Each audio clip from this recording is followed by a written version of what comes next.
China, a country the size of Europe, with every kind of landscape.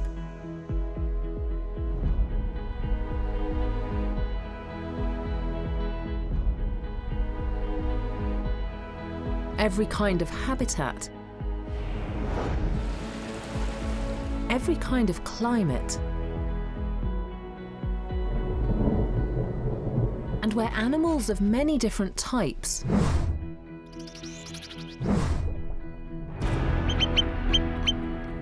rare, exquisite, and endangered live in unique ecosystems, in remote isolation, and alongside people. But today, both these habitats and the extraordinary species who live within them are increasingly faced with challenges.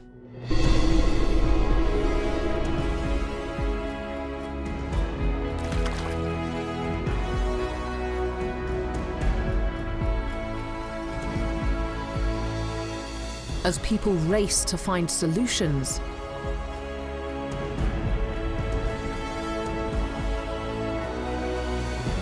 to preserve China's wild beauty.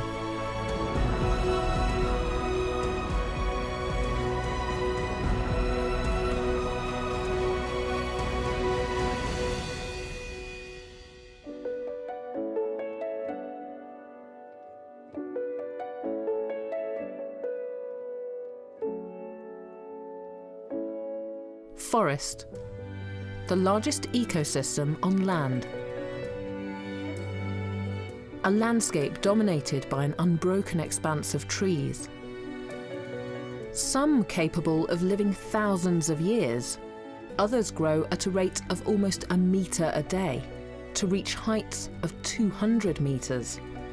Forests are our planet's lungs. They play a crucial role in stabilising the global climate, converting carbon dioxide into oxygen.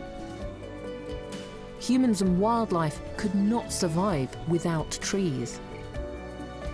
And here in China, the variety of forest and the biodiversity it gives life to is startling.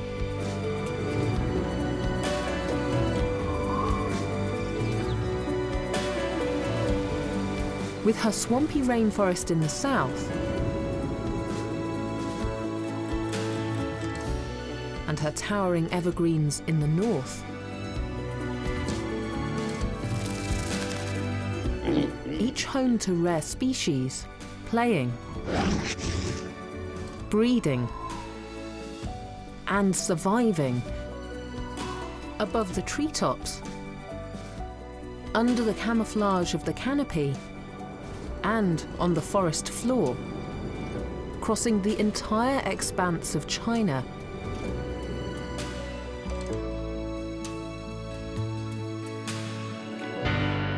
But this precious habitat is vulnerable,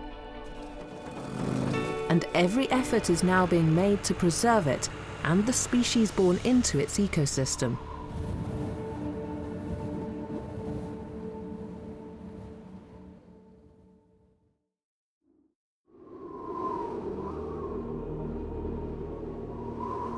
Winter in the far north of China. The forest floor is blanketed in a thick layer of beautiful snow, concealing all ground vegetation. It's a challenging time to find food.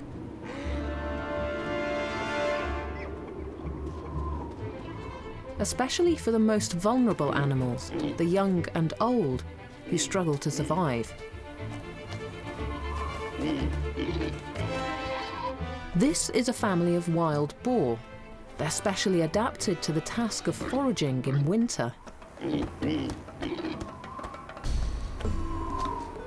Her long snout, backed by the power of her big head, acts like a plough, so she can dig up to 10 centimetres into frozen ground and lift up heavy rocks to uncover the juicy insects living underneath.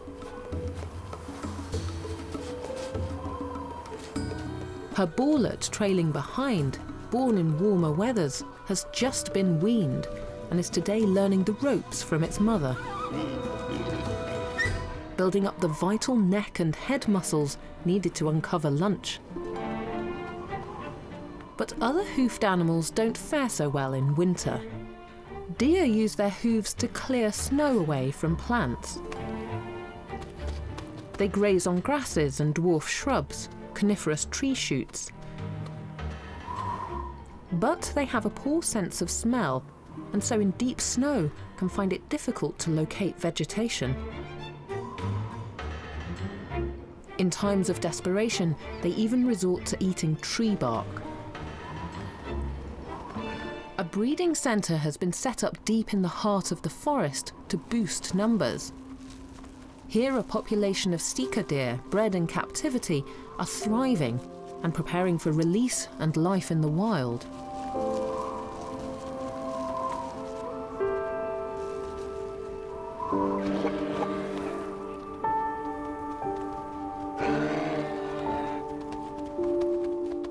This male buck is in demand, living in a harem of does, female deer.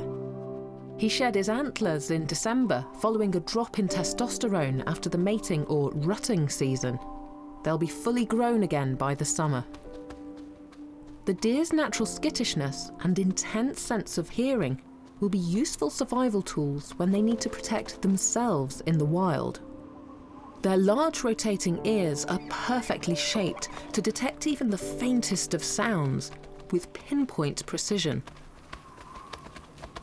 But these spotted deer have been bred for a higher cause: to feed the Siberian tiger, the most elusive resident of this forest and one of the world's most critically endangered species. Now numbering just 27 in the wild in China. Winter for these few remaining Siberian tigers is beyond tough. Wind and snow wipe off much of their prey's trails and scent. The Siberian tiger's bold markings leap out in stark contrast to the white of the snow, alerting its prey to the predatory intention and the imminent danger. There is almost no foliage left on the trees and shrubs, so concealing himself while hunting is impossible. And to add to his problems, in winter he'll need to consume more food than usual to maintain energy and body temperature in the bitter climate. The Siberian tiger is facing a precarious future.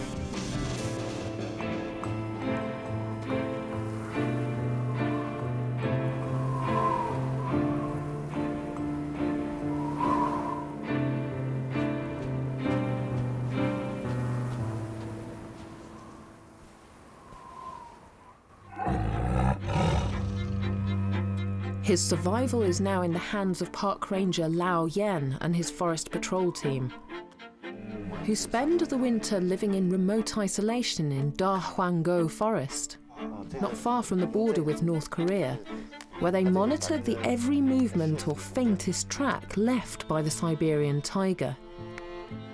They input coordinates of the last known sightings and carry measuring tools so that they can assess the age of the few remaining tigers based on the size of any footprints they come across. Most importantly, they pack flares. They are going deep into the forest and deep into tiger territory.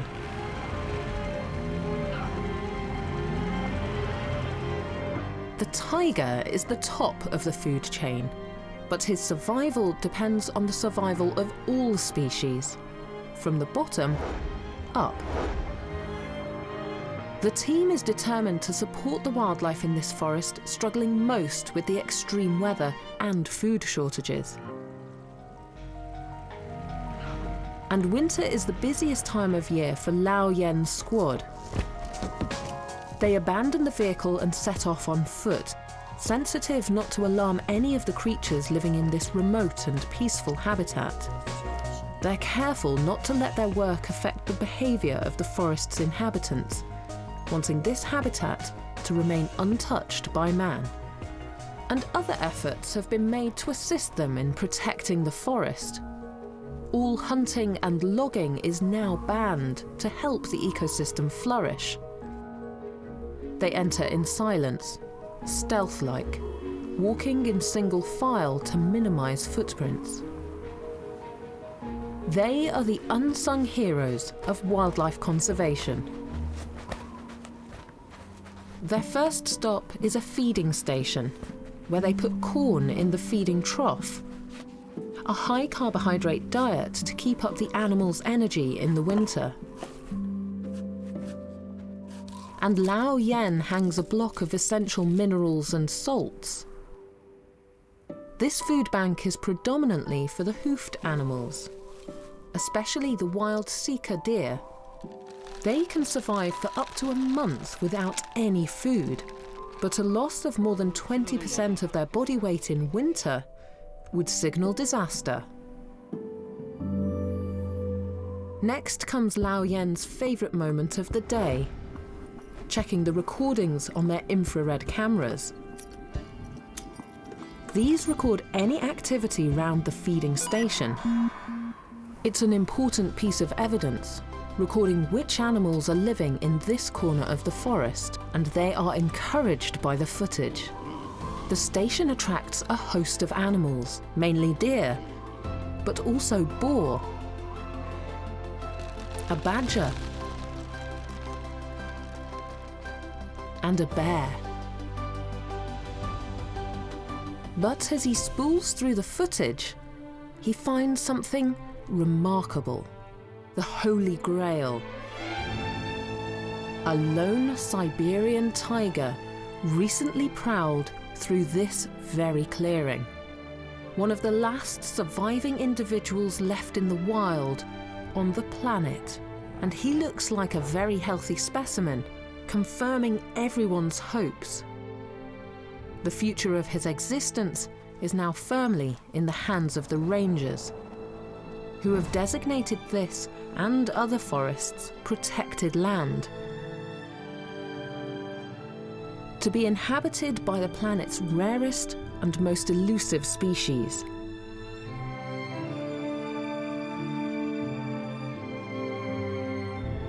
This is a secret piece of wild China. The awe-inspiring karst scenery of the Mayang River Nature Reserve in China's Guizhou province.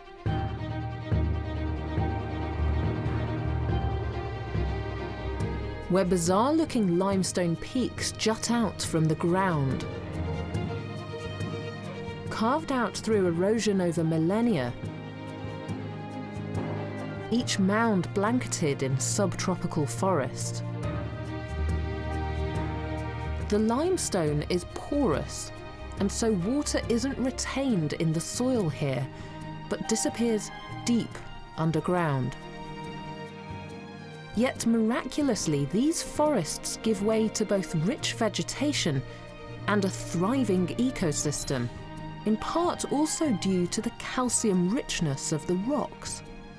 Many species of animal, bird, and plant found living in this limestone ecosystem are adapted only for life in this isolated habitat. They would struggle to survive outside their own small range. Here, there is very little surface water, few rivers or lakes.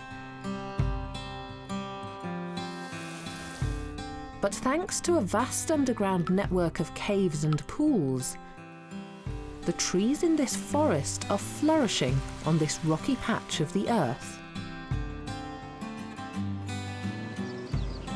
Some of the plants found here depend on their strong roots to absorb moisture from the depths of the earth through tiny crevices in the rocks, while others absorb moisture directly through their leaves from the damp and humid air.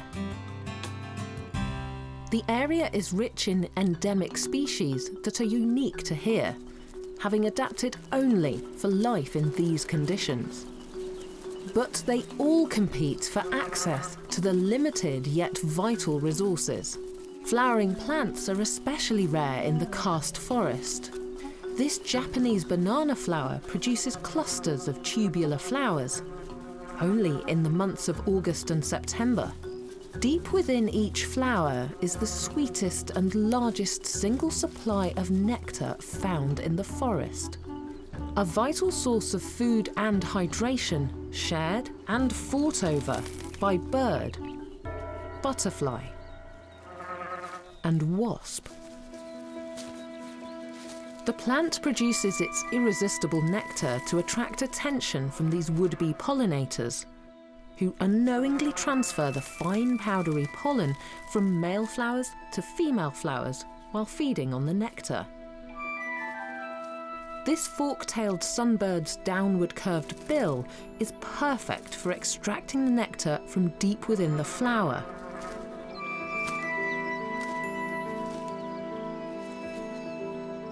His breeding season coincides with the time when his favourite food bears fruit.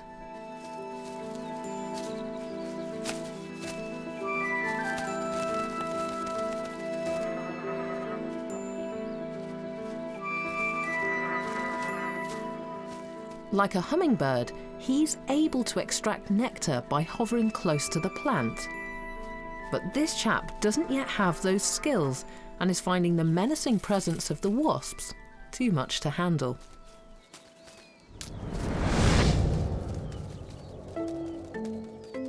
He flies away to scour the dense forest for any other flowering plants.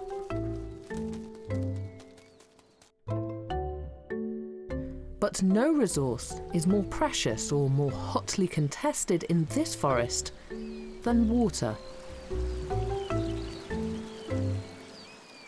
And the athletic Francois langur needs more than most species sharing its habitat.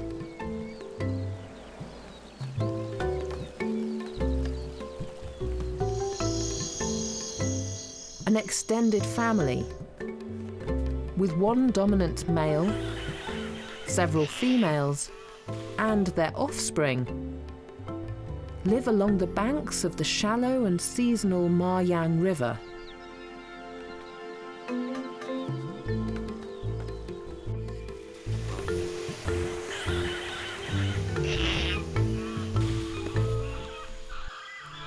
With direct access to the mountain's most reliable source of surface water.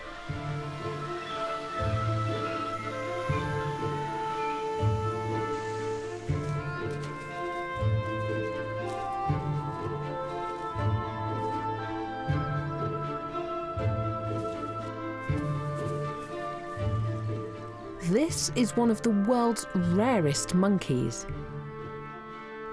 Found only in subtropical forests in the limestone geology in southwest China, Vietnam and Laos. There has been a steady decline in the population over the past 30 years, and today there are just 2,000 left on the planet. 550 of them live here in the nature reserve, enclosed on all sides by thick forest. It's late morning in August, and this male and his troop use the natural features of the limestone karst scenery to their full advantage. The family live a very comfortable life in these rocky caves and cliffs that are inaccessible to his enemies, tiger and eagle. But they're not beyond the climbing abilities of this plucky mountain goat. Entirely unthreatening, but disarmingly confident. His bleats send one of the younger family members into a panic.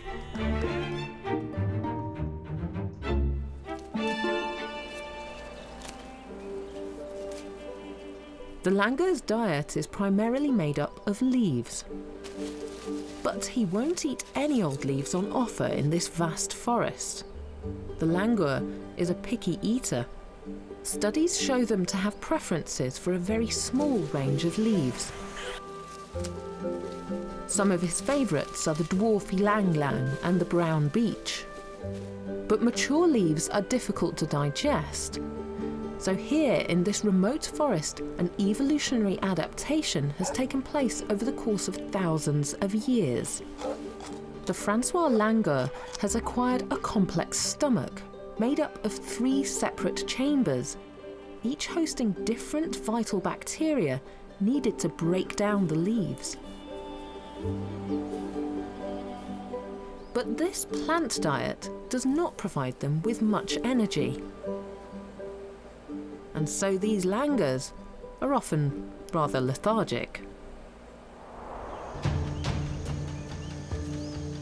And spring into action only when access to the forest's rarest commodity, water, is threatened.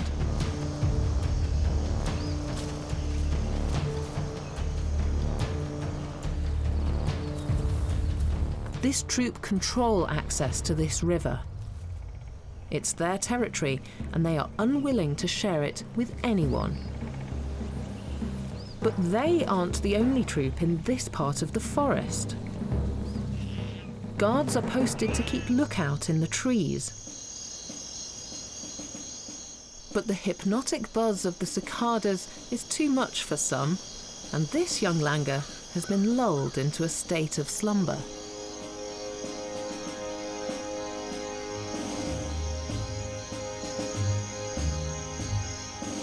Neglecting its duties, but enjoying a moment's nap.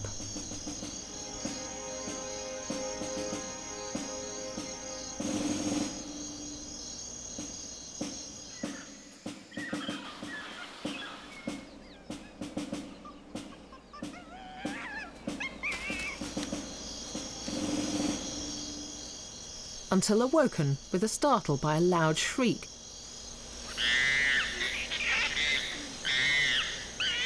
That resonates and vibrates throughout the forest. It knows the noise to be a declaration of war. Turf war. 2 intruders from a neighbouring troop are arrogantly skirting around the water's edge. These trespassers belong to a rival troop living on the other side of the Ma Yang River. The forest shakes with movement.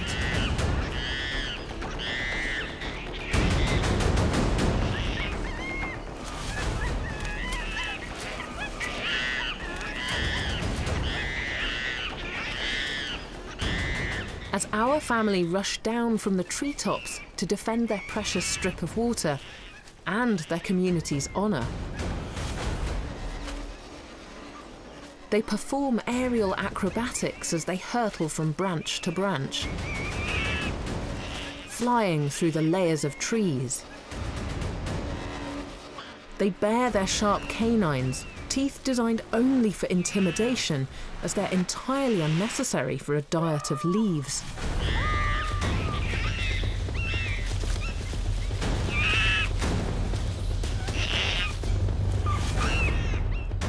Francois langur are sociable primates, but only amongst their own troop.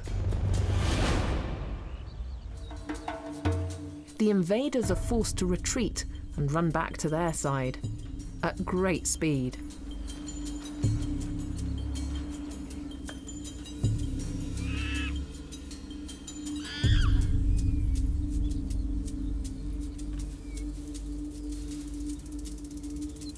Some members of our victorious troop remain by the river to await the next ambush, when they must once again defend their plot. The water's edge is a common battleground here along the Ma Yang River, with many species like this blue-fronted redstart laying in wait for its prey. He lives by the water, awaiting insects who venture here for refreshment.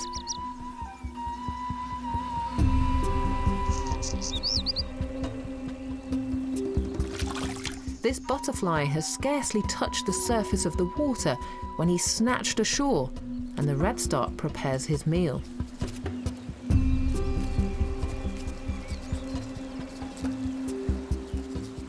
Within seconds, the butterfly's flapping wings are removed and only his protein-rich body remains.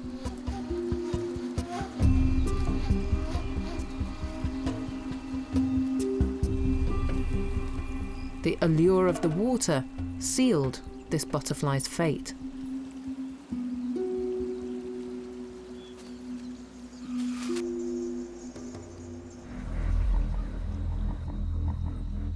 With the langur family's patch secured, for now at least, the remainder of the troop, mostly females, retreat back to their cave dwellings.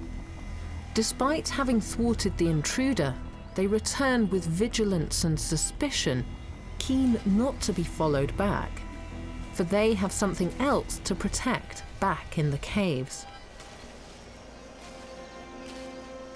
These monkeys are polygynous breeders, with the largest, most aggressive male mating with several females in a season. And he's clearly been successful this year. His various babies, one per female, were born stunning orange just a few weeks ago. This is thought to be a protective measure for the vulnerable young, too weak to defend themselves. Bright colours in nature indicate danger or poison, and so his orange fur deters eagles and other would-be predators. The first 20 days of his life are spent clinging to the underside of his mother, feeding and sleeping at will and drawing comfort from the contact. As he gets used to life in the forest, he'll gradually gravitate to clinging to her back. She reinforces their bond in all kinds of ways. She grooms him, she scratches him, she carries him everywhere. Already his tail is turning black. Soon he will be entirely black. But he won't reach maturity until he's 2 years old. After that, his future in the group comes down to his sex and reproductive prowess. There's only room in this community for one dominant male, and competition is not welcome. Female infants are born with more certainty about their future status. There is always a place in the troop for a fertile female or nurturing auntie to share the babysitting and child rearing.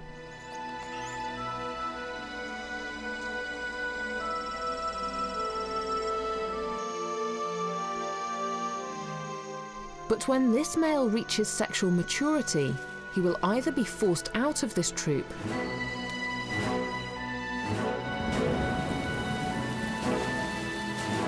or state a challenge and overthrow the current monkey king, his father.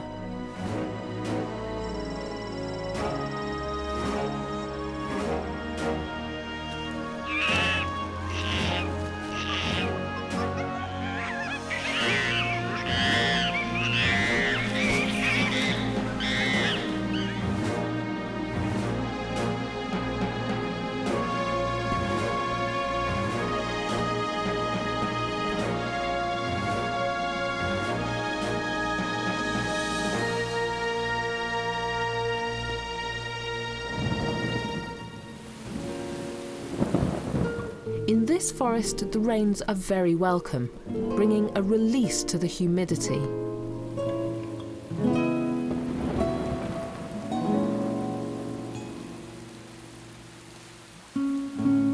Small pools of water collect on the leaves. And what isn't evaporated eventually trickles down from the monkey's treetop spot.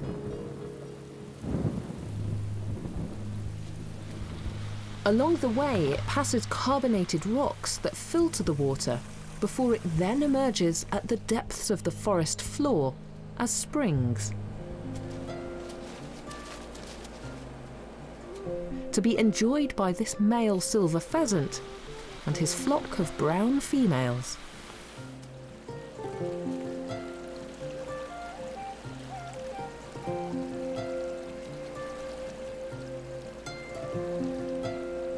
Their brown markings provide them with camouflage against the rocky floor, and even their bright legs blend in with the autumn colours and leaves.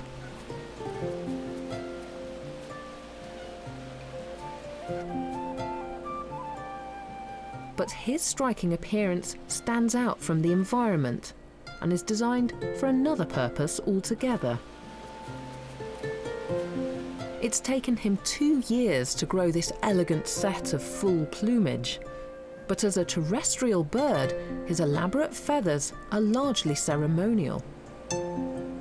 In his society, the most beautiful male, with the finest plumes, owns all the females. A cherished commodity.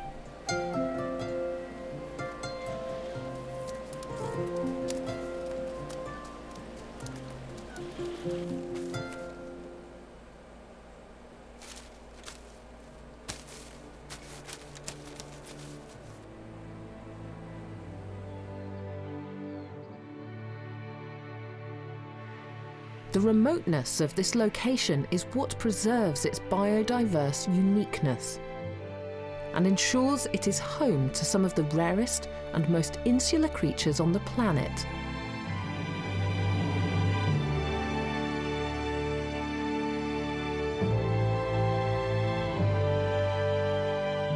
But 1,000 kilometers northeast of this subtropical landscape, in a paddy field and working farm carved out of a clearing in the forest, is another most rare sighting.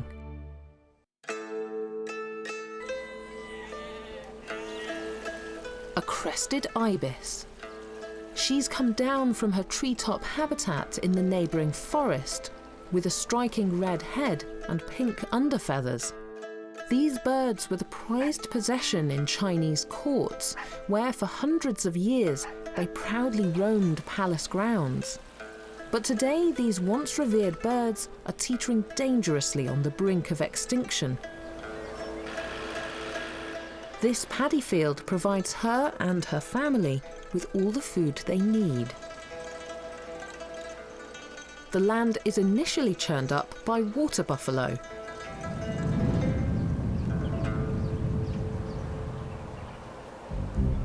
who writhe about on the wet ground, their strong horns and massive bodies helping the farmers to plough the land. And this process in turn exposes lots of insects and small creatures. A boon for our wading ibis. She uses her curved bill to peck and store food living in the water-saturated ground.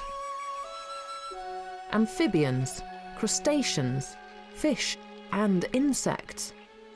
But she's not eating, she's storing the catch in her esophagus because she's got family waiting for her back at the nest. And she's not the only one enjoying the rich pickings on offer here.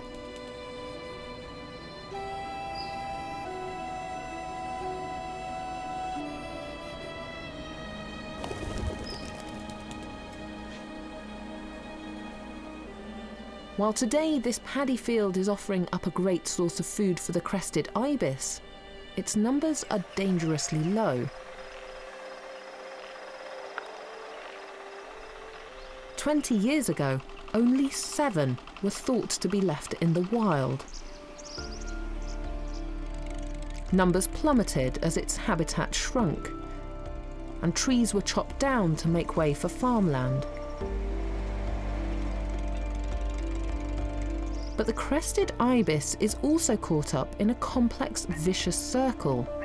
It chooses only to live and nest in the outer patches of forest, closest to paddy fields, the very areas most likely to be cleared next. Their life has been defined by displacement, and with each move, their numbers decline. These birds once existed in such huge numbers in the paddy fields in the great rice-eating countries of China, Japan and Korea that they were considered a pest due to crop damage, and so they were culled. For over a decade, a massive conservation effort has been underway in China, with wonderful results. This mother takes flight and returns to her young.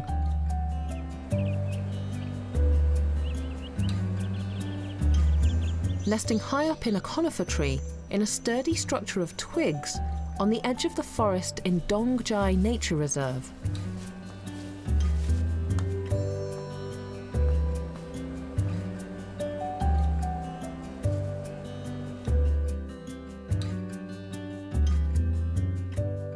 She feeds them directly into their mouths with food she's carried from the paddy field in her enlarged esophagus.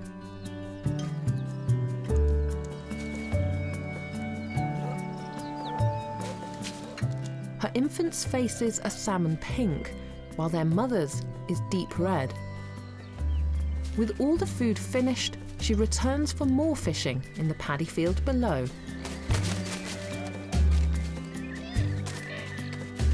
She was bred in captivity but released into the wild just a few years ago. Her young are the first generation of wild crested ibis, bred in the forest and now, once again, being born into their natural and wild habitat. Female ibis always lay 2 eggs. And luckily for her, this time both have hatched successfully.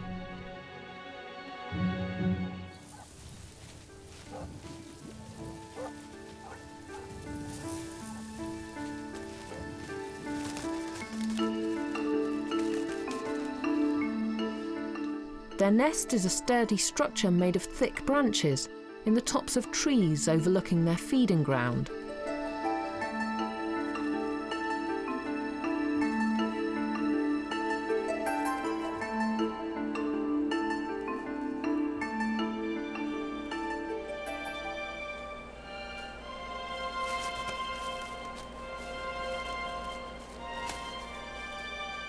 The young are yet to fend for themselves.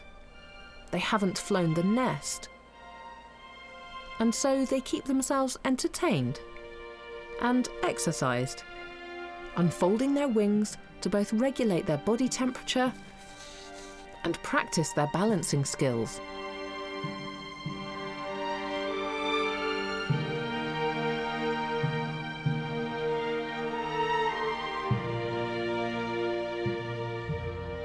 They keep themselves warm, standing on one leg,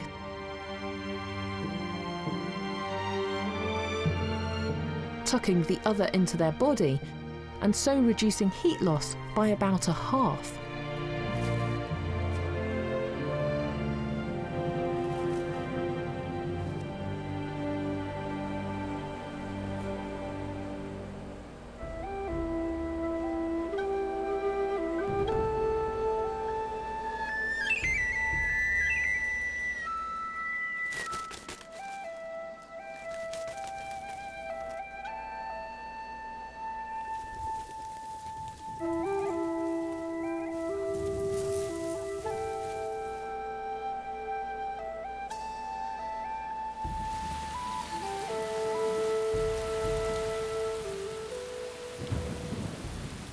This infant is tired of waiting and slots its head into its neck for a nap.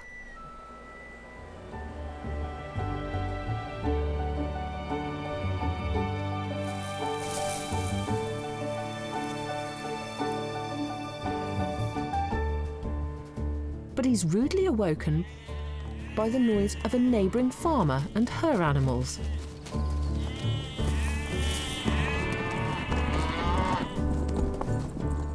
Today, local farmers and crested ibis now live in harmony with one another.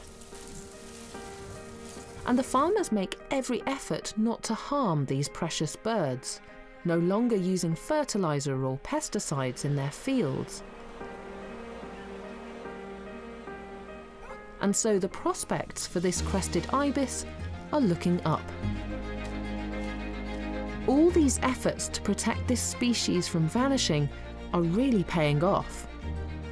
Living in a tiny area of this forest is China's small but vitally important colony of semi-wild crested ibis. 1,000 birds are needed for a population to exist in the wild without human help. But it is likely that in several decades, we might once again witness the flares of colour in the sky as their pink wings soar overhead.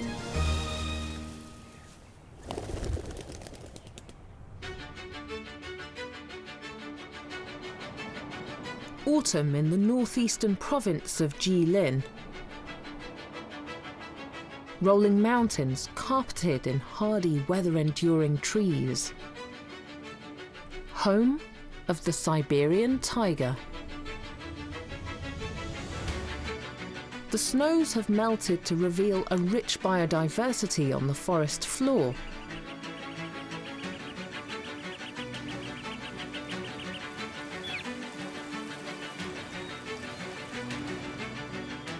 Like the coral fungus and brightly coloured spores, and a field of the rare low-level creeping pine. Few ever get to witness these wonders due to the endangered species living here and the fragility of their ecosystem. This is a secret natural world, much treasured in China, and home to one of the oldest trees in China. This 40-metre tall Chinese yew has been growing here for nearly 1,000 years. But today, a privileged few are invited in to this heavily protected coniferous forest, where they will live a secluded life for the next 30 days. They've been granted access for just 1 month and are here to celebrate the blossoming of a fruit on an exceptional tree.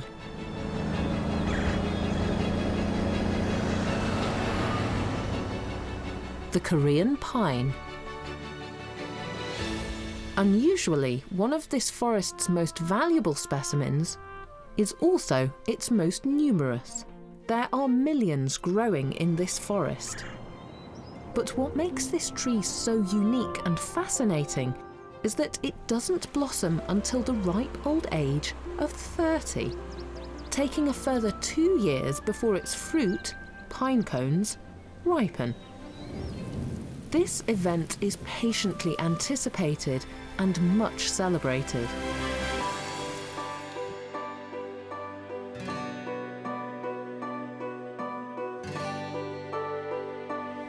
It's September, and local villagers suspect a few trees in the forest might have ripe fruit.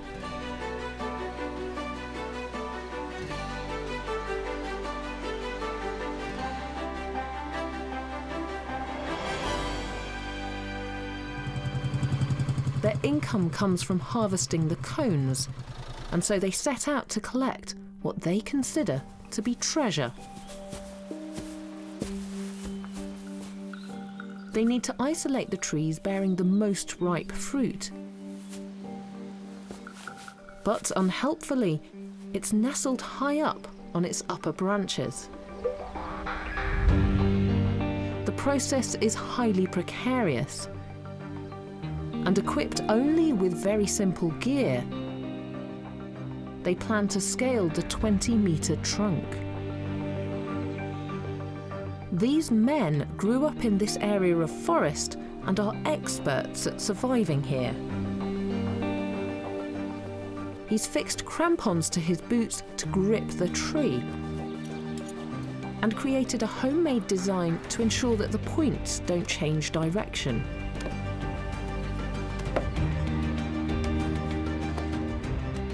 But he wears no harness. He's fearless and confident.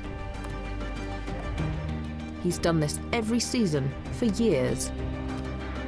The branches and foliage get thicker towards the top of the tree.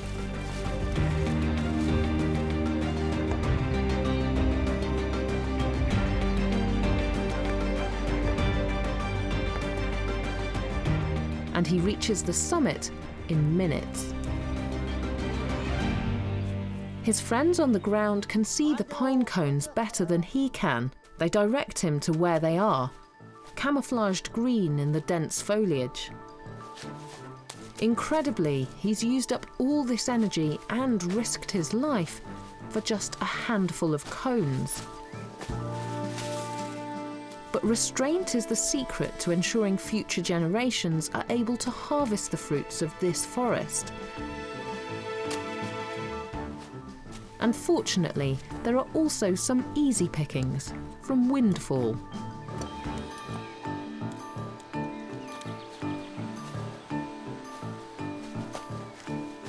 In the brief window when the cones are ripe, 600,000 kilograms of them will be collected across the whole forest.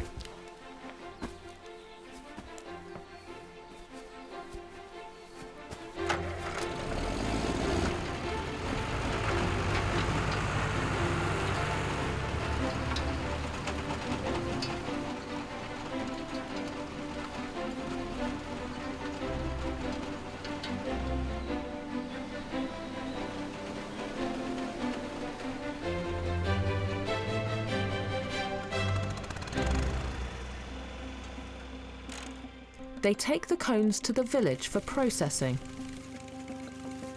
and the valuable commodity will be sold in cities around the world.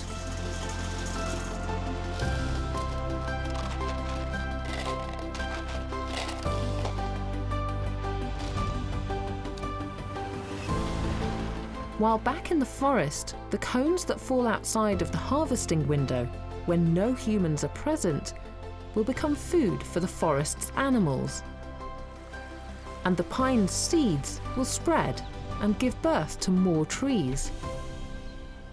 Such is the cycle of life. None of us would be here without forests.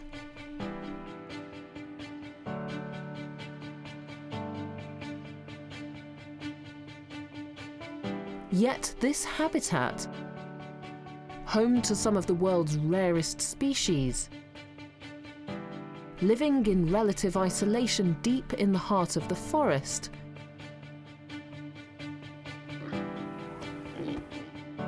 has been one of the fastest shrinking ecosystems on the planet. Man has long craved the most beautiful and rare of species, proclaiming them the most precious.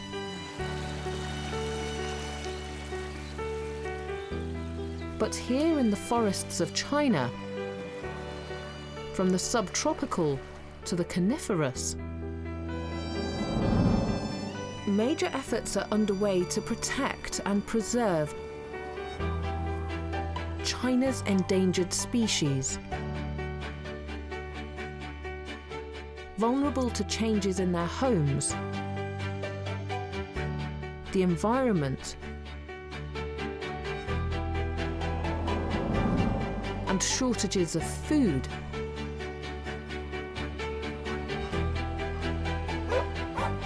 And so daring to step out of the safety of their natural habitat. Only by understanding the mysteries that lie deep within these habitats can we know how best to support and maintain the extraordinary creatures who call the forest home.